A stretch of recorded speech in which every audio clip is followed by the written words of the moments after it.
बहुत प्राचीन समय की बात है। पहाड़ों और घने जंगलों के बीच एक छोटा सा गांव था। उस गांव के लोग मानते थे कि जंगल के अंदर एक जादुई तालाब है जहां रात को देवता आते हैं, लेकिन वहां जाने की किसी की हिम्मत नहीं होती थी। गांव में अर्जुन नाम का एक छोटा लड़का रहता था। वो बहुत दयालु और निडर था। उसके साथ उसकी प्यारी गाय गौरी भी रहती थी। अर्जुन गौरी को अपनी सबसे अच्छी दोस्त मानता था।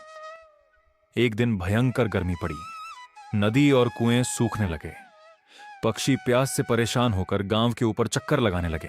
अगर हमें जंगल वाला तालाब मिल जाए तो सबकी प्यास बुझ सकती है। गांव वाले डर गए। वहां मत जाना, वहां रहस्य और जादू है। लेकिन अर्जुन अपनी गाय गौरी के साथ जंगल की ओर निकल पड़ा। जंगल बहुत घना था। पेड़ों से अजीब आवाजें आ रही थीं।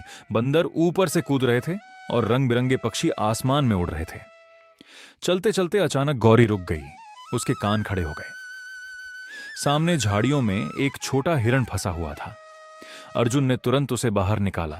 हिरण खुशी से उछला और आगे आगे चलने लगा, जैसे रास्ता दिखा रहा हो। कुछ देर बाद वे एक चमकते हुए तालाब के पास पहुंचे। तालाब का पानी चांद की रोशनी में सोने जैसा चमक रहा था। उसके ऊपर सफेद पक्षी उड़ रहे थे। तभी तालाब से एक मधुर आवाज आई। जो दूसरों की मदद करता है वही इस तालाब का पानी ले जा सकता है। मुझे अपने गांव और जानवरों की प्यास बुझानी है। इतना सुनते ही तालाब का पानी चमकने लगा। अचानक बादल गरजने लगे और पूरे जंगल में ठंडी हवा चलने लगी। फिर जोरदार बारिश शुरू हो गई। अर्जुन खुशी से झूम उठा। गौरी बारिश में दौड़ने लगी। पक्षी चहचहाने लगे और मोर नाचने लगे। जब अर्जुन गांव लौटा तब तक पूरा गांव बारिश से भीग चुका था।